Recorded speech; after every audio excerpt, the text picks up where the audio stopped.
The cold was leaving his body slowly, like ice melting on a warm day. Jake Morrison felt his fingers first, then his toes. His heart started beating faster as warm blood moved through his veins again. The cryo sleep was ending.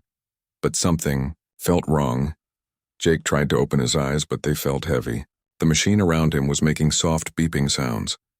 He could hear air moving through tubes and the quiet hum of computers working. This was normal for waking up from cryo sleep. But there were other sounds too. Voices speaking words he did not understand. His eyes finally opened. The ceiling above him looked different. The metal was shinier than he remembered. The lights were brighter and seemed to float in the air without being attached to anything. Jake tried to sit up, but his body was still weak from the long sleep. "Easy there," a woman's voice said. "You have been asleep for a very long time." Jake turned his head to see a woman in a white coat standing next to his cryopod. She had brown hair and kind eyes, but there was something strange about her. Thin silver lines ran along the sides of her head, going from her ears to her forehead. They glowed softly with blue light. "Who are you?" Jake asked. His voice was rough and dry. "I am Dr. Lisa Grant," she said. "I know you have many questions, but first you need to know that you are safe." Jake looked around the room. It was bigger than the medical bay he remembered on his ship. Everything looked more advanced. The walls had screens built into them, showing numbers and charts that moved and changed. But what made his heart race were the two figures standing behind Dr. Grant. One was tall and thin, with pale blue skin that seemed to glow. Its arms were longer than human arms, and its fingers had too many joints. Its eyes were large and completely black. The other looked like a giant insect that walked on two legs. It had 4 arms and compound eyes that sparkled like jewels. Jake tried to get out of the cryopod, but his legs would not hold him. Dr. Grant helped him sit up. "What are those things?" Jake asked, pointing at the aliens. "They are our allies," Dr. Grant said. "I know this is shocking, but please listen. The tall one is Zara. She is from a race called the Zephyrians. The other is Crix. He is a Threxian. They are here to help us." Jake stared at the aliens. In all his years as a space captain, he had never seen any sign of alien life. Earth scientists had always wondered if humans were alone in the universe. Now he was looking at the answer. "This is impossible," Jake said. "There are no aliens. We would have found them by now." Dr. Grant sat down on a chair next to his pod. "Jake, what year do you think it is?" Jake thought about it. "It should be 2076. I was supposed to sleep for 6 months while my ship traveled to Mars. The Aurora's Edge was carrying supplies for the new colony there." Dr. Grant looked sad. "Jake, it is the year 2387. You have been asleep for 311 years. The words hit Jake like a punch to the stomach. 300 years. Everyone he knew was dead. His friends, his family, his crew. The world he knew was gone. "That cannot be right," Jake said. "The mission was only supposed to take 6 months. What happened to my ship?" "Your ship was found floating in space," Dr. Grant said. "It had been drifting for centuries. The cryosystems kept you alive, but the ship's engines were dead. We found you by accident when we were running from a collective patrol." "Collective?" Jake asked. Zara stepped forward. When she spoke, her voice was like wind through trees. "The Zephyrian Collective rules this part of the galaxy now. They came to Earth over 200 years ago. At first they said they wanted to help humanity, but they lied." Crix made clicking sounds that somehow turned into words. "They enslaved your people, made them weak, made them forget how to fight." Jake felt sick. "Enslaved? What do you mean?" "Doctor." Grant stood up and walked to one of the wall screens. "Let me show you what happened to Earth." The screen showed a planet that looked like Earth, but different. The oceans were still blue and the land was still green, but there were massive structures in the sky. Giant rings floated around the planet connected by bridges of light. Cities covered entire continents, but they all looked the same, gray and lifeless. "Humans still live on Earth," Dr. Grant said, "but they are not free. The collective controls their minds. They work in factories and farms, but they never question why. They never fight back. They have forgotten what it means to be human. Jake stared at the screen. This was not the future he had imagined. When he went into cryo sleep, humanity was just starting to explore space. They were building colonies on Mars and the Moon. They were full of hope and dreams. How many humans are left? Jake asked. Billions, Dr. Grant said. But most of them are not really human anymore. The collective changed them. They made them calm and obedient. They took away their anger, their desire to be free. But not all of them, Zara said. Some humans escaped, some still fight. We are part of a resistance group. We hide in places like this and try to help other humans remember who they are. Jake looked around the room again. Now he could see that it was not just a medical bay. It was built into rock like a cave. The walls were rough stone covered with metal panels. This was not a ship or a station. This was a hideout. Where are we? Jake asked. Inside an asteroid, Crick said. Far from any collective patrols, this is one of our bases. 3,000 humans live here, along with some Zephyrians and Threxians who oppose the collective. Dr. Grant sat back down. Jake, we need your help. The collective has a new weapon.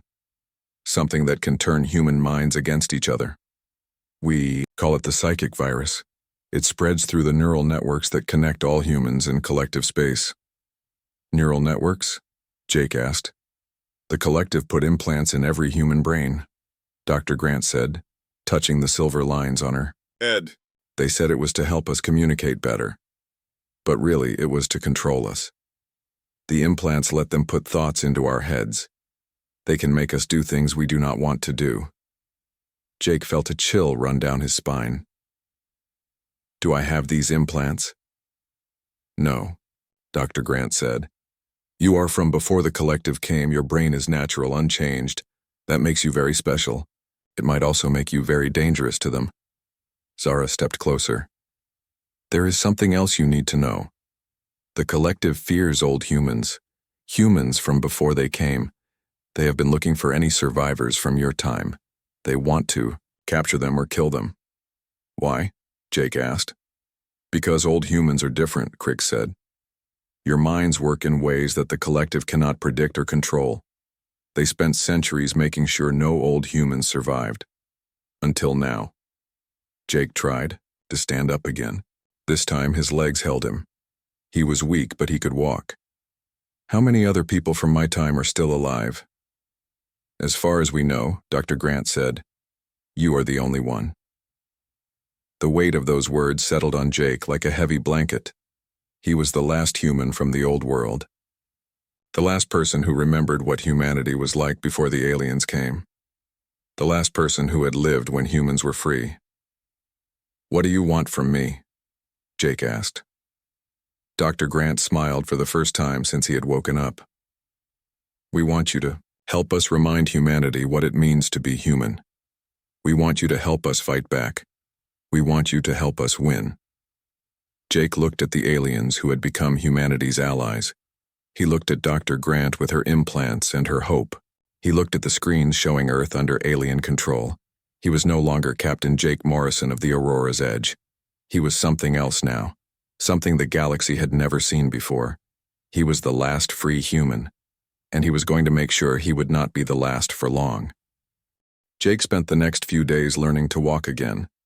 His muscles were weak from the long sleep, but they were getting stronger. Dr. Grant gave him exercises to do, and food that tasted strange but made him feel better. The base was much bigger than he first thought. Tunnels went deep into the asteroid, connecting rooms and halls carved from solid rock. People lived and worked here like it was a small city, but it was a hidden city, a secret city that the collective could never find. Commander Alex Rivera came to see Jake on his third day awake. Alex was a tall man with dark hair and serious eyes.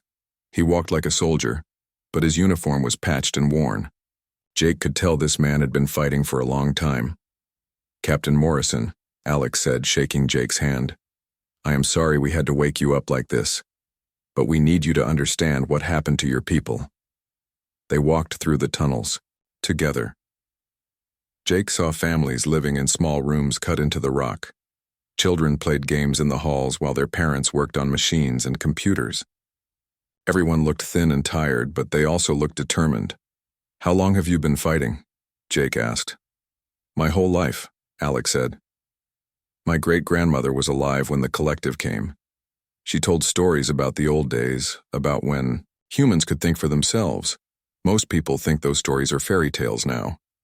They stopped at a large room with windows that looked out into space. Jake could see stars and other asteroids floating in the darkness, but he could also see something else. Ships, dozens of them, but they were not human ships. "Collective patrol," Alex said, seeing Jake look at the ships. "They come by here every few weeks. They are looking for us, but our shields make us look like just another rock." The ships were beautiful in a frightening way. They were long and smooth like metal fish swimming through space. Blue lights ran along their sides, pulsing like heartbeats. Jake had never seen anything like them. "How many people do they have?" Jake asked. "Millions," Alex said. "The collective is made up of many different alien races, but the Zephyrians are the ones in charge. They are the ones who decided to take over the galaxy. Why did they do it?" Alex was quiet for a moment. "They say they bring peace. They say they stop wars and make everyone happy. But peace without freedom is not peace at all. It is just a prettier kind of death." They walked to another room where people were working on weapons and equipment. Jake recognized some of the technology, but most of it was far beyond anything from his time. A young woman with red hair looked up from a computer when they entered. "Commander," she said, "we have a problem. The collective is moving more ships into this sector. It looks like they are preparing for something big." "How big?" Alex asked. "At least 50 ships," the woman said. "All of them armed, and they have one of their mine ships with them." Alex's face went pale. "A mine ship? Are you sure?" "Yes, sir. We picked up the psychic signature an hour ago. Every human in the outer tunnel started getting headaches at the same time." Jake did not understand what they were talking about, but he could see that everyone in the room was scared. "What is a mine ship?" he asked. Alex looked at him with sad eyes. "It is their worst weapon. A ship that can attack mines instead of bodies. When a mine ship gets close enough, it can make humans do anything it wants. It can make them turn on each other. It can make them forget who they are." Dr. Grant entered the room, moving quickly. "Commander, we need to evacuate the outer sections. The psychic pressure is getting stronger. Some people are already showing signs of infection." "Infection?" Jake asked. "The psychic virus I told you about," Dr. Grant said. "It spreads through the neural networks in human brains. Once it takes hold, people become weapons against their own kind." Jake watched as people began moving deeper into the asteroid. Parents carried sleeping children. Old people helped each other walk. Everyone moved quietly like they had done this many times before. "How do you fight something like that?" Jake asked. "We run," Alex said. "We hide. We hope they do not find us. That is all we can do." Jake felt anger growing inside him. These people had been running and hiding for their whole lives. They had never known what it was like to stand and fight back. They had never known what it was like to be truly free. "There has to be another way," Jake said. Zara appeared beside them, moving silently like all her people did. "There is no other way, Jake Morrison. The collective is too strong. Their mind weapons are too powerful. Even my own people cannot resist them for long." "But you are fighting them," Jake said. "You and Crix." "Why?" "Because some things are more important than survival," Zara said. "My people used to be explorers. We traveled the galaxy to learn and discover new things. But the collective changed us. They made us conquerors instead. They took away our curiosity and gave us hunger for power." Crix joined the group, his insect eyes reflecting the lights in the tunnel. "My people were enslaved first," he said in his clicking voice. "Hundreds of years before humans were even found. The collective took our worlds and made us into workers. But some of us escaped. Some of us remembered what freedom felt like." Jake looked at these aliens who had chosen to fight against their own kind to help humans. How many others are there like you? Not many, Zara said. Most aliens in the collective are happy with their lives. The collective gives them food and shelter and purpose. They do not miss the freedom they never had. The base shook slightly, and dust fell from the ceiling. Everyone stopped moving and looked up. They are scanning the asteroid, Alex said quietly. Everyone needs to get to the deep shelters now. People began moving faster but still quietly. Jake could see the fear in their faces, but also something else. Acceptance. They had lived with this fear for so long that it had become normal. This is no way to live, Jake said. It is the only way, Alex said. If we fight them directly, they destroy us. If we hide, some of us survive. Maybe our children will find a better way. Jake followed the group deeper into the asteroid. The tunnels here were older and rougher. Water dripped from the walls, and the air was thick and warm. Emergency lights cast strange shadows that danced as they walked. They reached a large chamber, carved deep in the heart of the asteroid. Hundreds of people were already there, sitting quietly on the floor or leaning against the walls. Children stayed close to their parents. No one spoke above a whisper.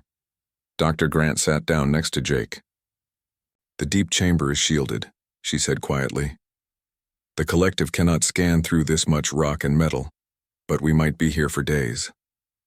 Jake watched the people around him. These were the descendants of the human race that had reached for the stars, the children and grandchildren of explorers and dreamers and fighters. But they had been broken. Their spirit had been crushed by centuries of fear. Tell me about the old days, Jake said to Alex. What were humans like before the collective came? Alex smiled slightly. According to the stories, they were loud. They argued about everything. They fought wars over ideas and land and resources. They were violent and stubborn and impossible to control. That sounds terrible, Jake said. Maybe, Alex said. But they were also brave. They went to places no one had ever been before. They asked questions no one wanted to answer. They refused to give up even when giving up was the smart thing to do. Jake thought about the humans he had known in his time. They were exactly like Alex described. Loud and stubborn and impossible to control. They fought about everything, but they also helped each other when things got bad. They were not perfect, but they were free. The collective took all of that away, Dr. Grant said. They made humans calm and obedient. They stopped the wars, but they also stopped the dreams. The base shook again, harder this time. Some people looked scared, but most just waited patiently. They had learned to endure. Jake made a decision. These people deserved better than hiding in holes in the ground. They deserved to remember what their ancestors had been like. They deserved to be human again. But first, he needed to learn more about this new world. He needed to understand the enemy that had beaten his people so completely. And maybe, just maybe, he could find a way to beat them back. They stayed in the deep chamber for 3 days. The collective ships searched the asteroid belt, their scanners looking for any sign of human life. Jake watched the people around him as they waited. They had food and water stored in the chamber, and they shared everything equally. But no one complained about being hungry or uncomfortable. On the second day, some of the children started getting sick. They had fevers and headaches. Dr. Grant checked them carefully, but she looked worried. What is wrong with them? Jake asked. The psychic pressure, Dr. Grant said quietly. Even down here, some of it gets through. Children are more sensitive than adults. Their minds have not learned to build walls yet. Jake watched a little girl with blonde hair as she cried softly in her mother's arms. The girl could not be more than 5 years old. She kept saying that her head hurt and that there were voices in her mind. There has to be something we can do, Jake said. There is nothing, Dr. Grant said. We just have to wait for the ships to leave. But Jake could not just wait. He walked over to the little girl and her mother. The woman looked scared when she saw him coming. She did not know who he was or why he was in their base. Hello, Jake said softly to the girl. My name is Jake. What is your name? Emma, the girl whispered. The voices are so loud. Jake sat down next to them.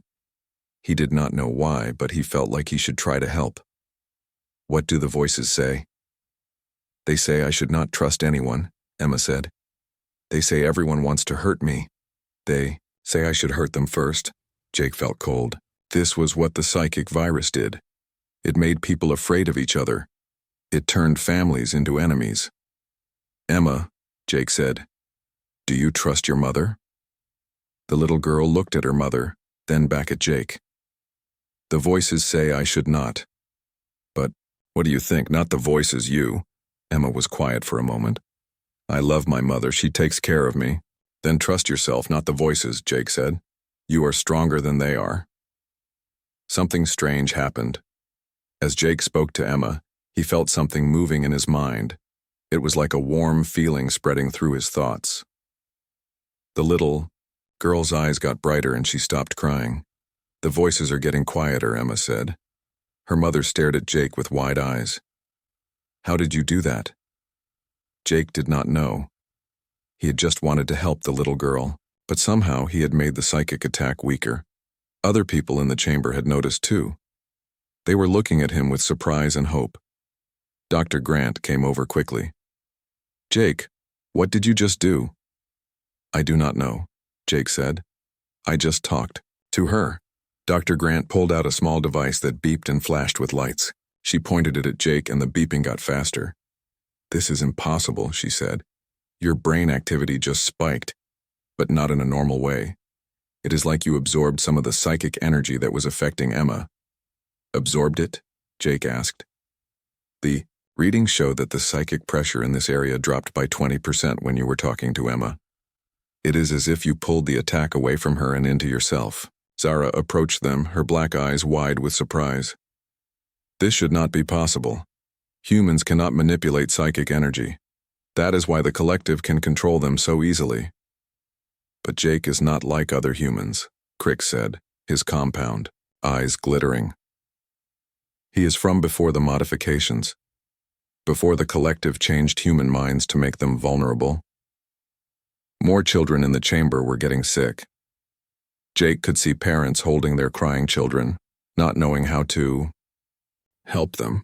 He walked over to a boy who was about 7 years old. The boy was shaking and mumbling words that did not make sense. Jake knelt down and put his hand on the boy's shoulder. Again, he felt that warm feeling in his mind. The boy stopped shaking and looked up at Jake with clear eyes. Who are you? The boy asked. A friend, Jake said. As Jake helped more children, word spread through the chamber. People began bringing their sick family members to him. Each time he helped someone, he felt stronger. The warm feeling in his mind grew brighter. But something else was happening too. Jake was beginning to understand the psychic attacks. He could feel where they came from and how they worked. The collective was not just sending random mental noise. They were sending specific thoughts and feelings designed to break human spirits. They are trying to make us afraid, Jake said to Dr. Grant. The psychic virus is not random. It is designed to attack the parts of the human mind that make us brave. How can you tell? Dr. Grant asked. Because I can feel it, Jake said. When I help someone fight off the attack, I can see what the attack was trying to do. It goes after hope first, then it attacks trust. Finally, it makes people feel alone and helpless. Alex came over to them. The ships are leaving, he said. Our scouts report that the collective fleet is moving to the next asteroid field. People in the chamber began to relax. Some even smiled for the first time in days. But Jake was not thinking about the ships leaving. He was thinking about what he had learned. They are looking for something, Jake said. The collective is not just patrolling, they are searching for something specific. How do you know? Alex asked. Because of the way the psychic attacks were focused, Jake said. They were not trying to control everyone here. They were trying to find someone whose mind feels different from the others. Dr. Grant's face went pale. They are looking for you, Jake nodded. The old human, the one without the modifications. They know I am alive, and they want to find me. Then we need to move you somewhere safer, Alex said. No, Jake said. Running away will not solve anything. I need to understand what is happening to me. I need to learn how to use this ability. Dr. Grant ran more tests on Jake over the next few hours. The results were unlike anything she had ever seen. His brain was producing energy patterns that should have been impossible for humans. Your neural pathways are connecting in ways that modern humans cannot achieve, she explained. The modifications that the collective made to human minds removed these connections. They thought they were making humans easier to control, but they were also making them weaker. Weaker how? Jake asked. Humans used to have natural defenses against psychic attacks, Dr. Grant said. Not strong ones, but enough to resist basic mental manipulation. The collective removed those defenses when they modified human brains. But you still have them. And somehow yours are much stronger than they should be. Zara had been listening to their conversation. There are legends among my people, she said. Stories about a race that could resist the strongest psychic attacks. A race that could even turn those attacks back on their enemies. What race? Jake asked. They called them the First Minds, Zara said. We thought they were just stories, but maybe they were memories of what humans used to be before the collective found them. Cricks made clicking sounds that Jake was learning to understand as excitement. If Jake can resist psychic attacks, maybe he can do more. Maybe he can learn to attack back. The idea was frightening and exciting at the same time. Jake had spent his whole life as a ship captain, not a warrior. But now he might be humanity's only hope against an enemy that could control minds. How would I learn something like that? Jake asked. Practice, Dr. Grant said. We have some captured collective technology, psychic amplifiers that they use to boost their mental attacks. If you could learn to use them in reverse, it would be dangerous, Zara warned. Psychic energy can destroy minds that are not prepared for it. You could lose yourself trying to learn. Jake looked around the chamber at all the people who had lived their whole lives in fear, children who had never known what it felt like to be truly free, adults who had forgotten what it meant to hope for something better. Then we better start practicing, Jake said. For the first time since he had woken up, Jake felt like he had a purpose. He was not just the last old human. He might be the key to giving humanity back its freedom. But first, he had to learn to be something he had never been before. He had to learn to be a weapon that could fight back against the power that had enslaved his people. The real fight was just beginning. The training began the next day. Dr. Grant led Jake to a special room deep in the asteroid. The walls were covered with strange crystals that glowed with soft blue light. In the center of the room was a machine that looked like it was built from pieces of different technologies. This is a psychic amplifier, Dr. Grant said. We took it from a damaged collective ship 5 years ago. It normally makes psychic attacks stronger, but we think you might be able to use it differently. Jake walked around the machine. It was about the size of a car, with wires and tubes connecting different parts. The crystals on top pulsed with the same blue light as the ones on the walls. How does it work? Jake asked. We are not completely sure, Dr. Grant said. Collective technology is very advanced, but from what we can tell, it takes psychic energy from one source and sends it to another place. Like a radio, but for thoughts instead of sound. Ben Parker, the Resistance's chief strategist, was also in the room. He was a thin man with gray hair who always looked like he was thinking about 10 different things at once. He had been planning attacks against the collective for 20 years. If you can learn to control this machine, Ben said, we might be able to do more than just hide. We might be able to fight back. Jake put his hand on the machine. Immediately he felt something. It was like touching a live wire, but instead of electricity, it was pure thought and emotion. Images flashed through his mind. He saw alien worlds and strange creatures. He felt anger and fear and sadness that was not his own. What am I seeing? Jake asked, pulling his hand away. Memories stored in the crystals, Dr. Grant said.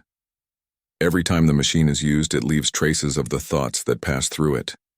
You are seeing what the collective has been thinking about. Jake touched the machine again, this time ready for the flood of images. He saw Earth as the collective saw it, a green and blue planet full of resources and workers. He felt their satisfaction at having conquered such a useful world, but he also felt something else. Fear. They are afraid of something, Jake said. What? Ben asked. Jake concentrated, trying to understand what he was feeling through the machine. They are afraid of losing control. All their power comes from being able to control minds. If they lost that ability, they would be just another species in the galaxy. Dr. Grant made notes on her computer. That makes sense. The collective is not physically stronger than most other races. Their advantage has always been mental. Jake spent hours practicing with the machine. At first, he could only receive the psychic energy that was already stored in it. But slowly, he began to understand how to send energy through it as well. Try to project a simple thought, Dr. Grant said. Something peaceful. Jake thought about Earth the way it was in his time. Blue skies and green forests. Children playing in parks. People working together to build something better. He pushed these thoughts into the machine. The crystals on the walls began to glow brighter. Everyone in the room felt a wave of calm and hope wash over them. Ben smiled for the first time since Jake had met him. That was beautiful, Dr. Grant said. But the collective does not use their machines to send peaceful thoughts. They use them to send fear and control. Then I need to learn to do the same thing, Jake said, but in reverse. Over the next week, Jake practiced every day. He learned to send different kinds of thoughts through the machine. Happy thoughts that made people feel better. Strong thoughts that made people feel brave. Free thoughts that made people remember what it was like to think for themselves. But the real test came when Zara brought him a captured collective helmet.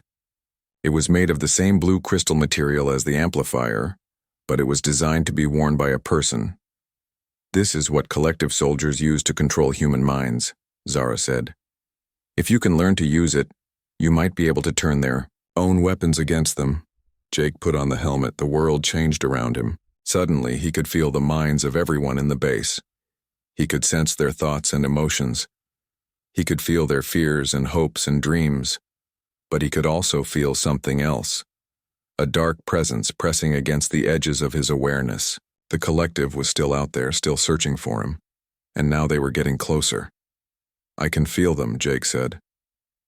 They know I am here. How many ships? Alex asked. He had come to watch Jake's training session. Jake concentrated, trying to use the helmet to reach further into space. 3 mine ships and something else, something bigger.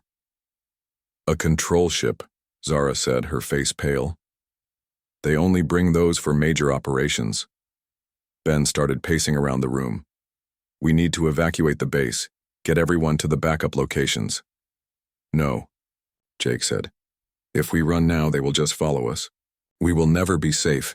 It is time to fight back. Dr. Grant looked worried. Jake, you have only been training for a week. You are not ready to face a control ship. Then I will have to learn quickly, Jake said. Jake spent the next 2 days pushing his abilities as hard as he could. He learned to project his thoughts across great distances. He learned to read the minds of the collective soldiers on the approaching ships. And most importantly, he learned to turn their own psychic attacks back on them. When the collective fleet arrived, Jake was ready. The first attack came at dawn. Jake felt the psychic wave hitting the asteroid like a hammer. Every human in the base screamed and fell to the ground. Everyone except Jake. He stood in the amplifier room wearing the collective helmet, his hands on the machine. The psychic attack hit him like a wall of fire, but instead of burning him, it fed him. He absorbed the energy and sent it right back, where it came from. On the collective ship, soldiers suddenly found their own thoughts turned against them. Instead of controlling the humans on the asteroid, they were the ones being controlled. Jake made them see images of free humans fighting back. He made them feel what it was like to be enslaved. He made them remember what their own people had been like before the collective took over. It is working, Dr. Grant said, watching her instruments. The psychic attack has stopped. But Jake was not done. He reached out with his mind, following the psychic connection back to its source. He found the mine ship that was leading the attack. Inside, he could feel the presence of the ship's commander, a powerful Zephyrian called High Inquisitor Vexithal. Vexithul was ancient and strong. His mind was like a fortress built from centuries of psychic training. When he felt Jake's presence, he was shocked. Impossible. Vexithul's thoughts echoed in Jake's mind. Humans cannot resist the call of order. They are weak. They are made to serve. Not all humans, Jake replied, sending his thoughts directly into the alien's mind. Some of us remember what it means to be free. The psychic battle that followed shook both ships. Jake felt Vexithul trying to crush his mind with raw power, but every attack only made Jake stronger. He was like a black hole for psychic energy, absorbing everything the collective threw at him. Then Jake did something that changed everything. Instead of just defending himself, he attacked. He reached into Vexithul's mind and found the neural pathways that connected the High Inquisitor to the collective network. The same network that controlled millions of human minds across the galaxy. Jake sent a pulse of pure freedom through that network. For just a moment, every human connected to the collective system felt what it was like to think for themselves again. On Earth, workers in factories suddenly stopped what they were doing and looked around in confusion. On colony worlds, human soldiers put down their weapons and asked why they were fighting. On ships across the galaxy, human crews began to remember that they used to have choices. The effect only lasted a few seconds, but it was enough. The collective's perfect control over humanity had been broken, even if only briefly. Vexithul screamed in rage and fear. "What have you done?" "I reminded them who they are," Jake said. The collective fleet retreated, but Jake knew they would be back. And next time, they would bring more ships and stronger weapons. But something had changed. For the first time in 300 years, humans across the galaxy had felt free. They would not forget that feeling easily. Jake took off the helmet and looked at the people around him. They were staring at him with wonder and hope. "What happens now?" Alex asked. Jake smiled. "Now we teach them how to fight back." The war for humanity's freedom had begun. The news of what happened spread quickly through the resistance network. Hidden bases across the galaxy received the same message. For a few seconds, every human in collective space had remembered what freedom felt like. It was the first real victory against the aliens in 300 years. But Jake knew the collective would not let this victory go unpunished. They would come back with everything they had. The war he had started would decide the future of humanity. 3 weeks later, the largest collective fleet ever assembled arrived at Earth.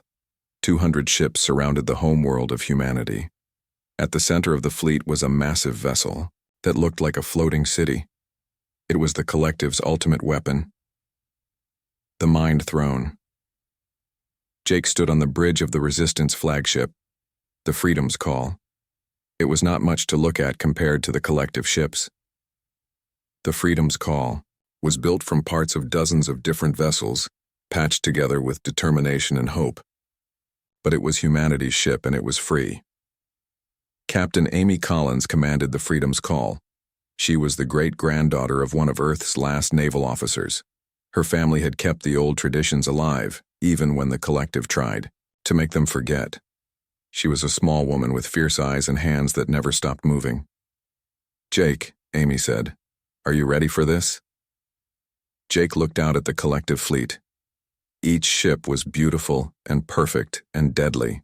They had enough firepower to turn Earth into dust, but they would not use it. Earth was too valuable to destroy. The billions of humans living there were the collective's greatest resource. "As ready as I can be," Jake said.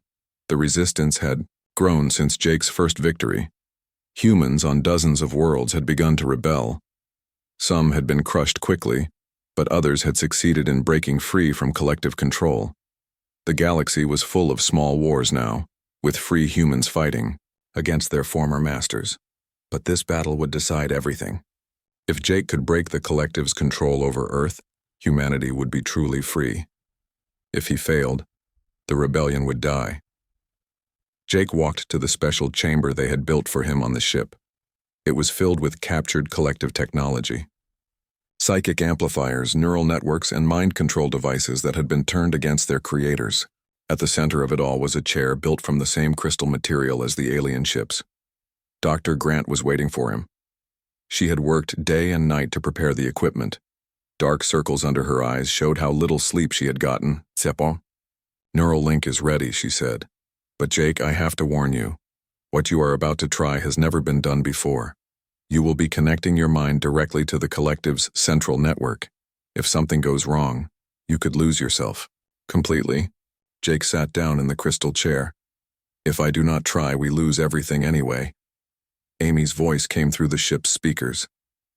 Jake, the collective is demanding our surrender. They are giving us 10 minutes to respond. Tell them we choose freedom, Jake said. He put on the neural helmet and felt his consciousness expand beyond his body. Suddenly, he was connected to every human mind in the solar system. Billions of people living on Earth and the colonies, all of them trapped in the collective's mental prison. But Jake could also feel the aliens controlling them. High Inquisitor, Vexthul was there, his mind burning with anger and hatred. Around him were dozens of other collective leaders, all focused on crushing the human rebellion once and for all. The psychic attack began like a tidal wave. Every collective ship in the fleet sent its mental power toward Earth. The attack was designed to crush the spirits of every free human in the system. It would make them give up hope and surrender to their alien masters. But Jake was ready. He reached out with his mind and caught the attack before it could reach its targets. The psychic energy that should have enslaved millions of humans flowed into him instead. He absorbed it all, feeling his own power grow stronger with each wave. Impossible. Vexthul's thoughts screamed across space. No human should be able to withstand the full power of the fleet. I am not just any human, Jake replied. I am what your people forgot we could be. Jake turned the captured energy back on its senders, but instead of sending thoughts of control and obedience, he sent thoughts of freedom and choice. He reminded every human in the system what it felt like to make their own decisions. On Earth, people stopped their work and looked up at the sky. For the first time in centuries, they wondered why they were doing what they were told to do. They remembered that they used to have dreams and hopes and plans for their own lives, but the collective was not finished. Vexthul abandoned the psychic attacks and tried something different. He reached into the mind of every human connected to the collective network and tried to turn them into weapons against each other.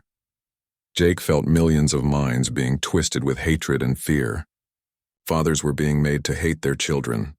Friends were being turned into enemies. The collective was trying to make humanity destroy itself. Jake threw his consciousness into the network, racing through the pathways that connected human minds across the galaxy. He found the control nodes that Vexthul was using and began to destroy them one by one. The psychic battle raged through cyberspace and across dimensions that normal humans could not even imagine.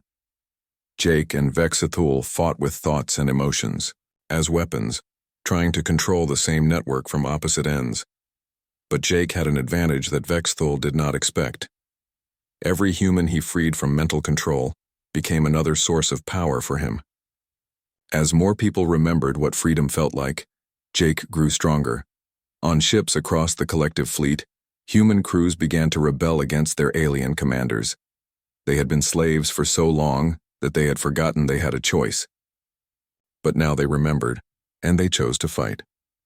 The Freedom's Call and the small resistance fleet attacked the collective ships while their crews were in chaos. Amy Collins led her ships in a desperate charge against vessels 10 times their size. But the collective ships could not fight back effectively with their human crews in rebellion. Jake felt Vexthul's mind beginning to crack under the pressure.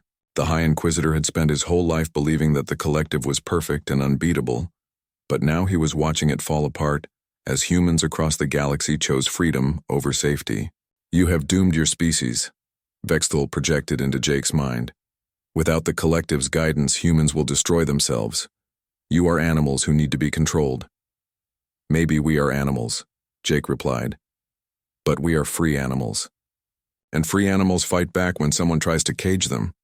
Jake gathered all the psychic energy he had absorbed and focused it into one final attack. But instead of targeting Vexthul's mind, he targeted the network itself. He sent a pulse of pure human consciousness through every connection in the collective system. The effect was immediate and devastating. On every world controlled by the collective, humans suddenly remembered who they were.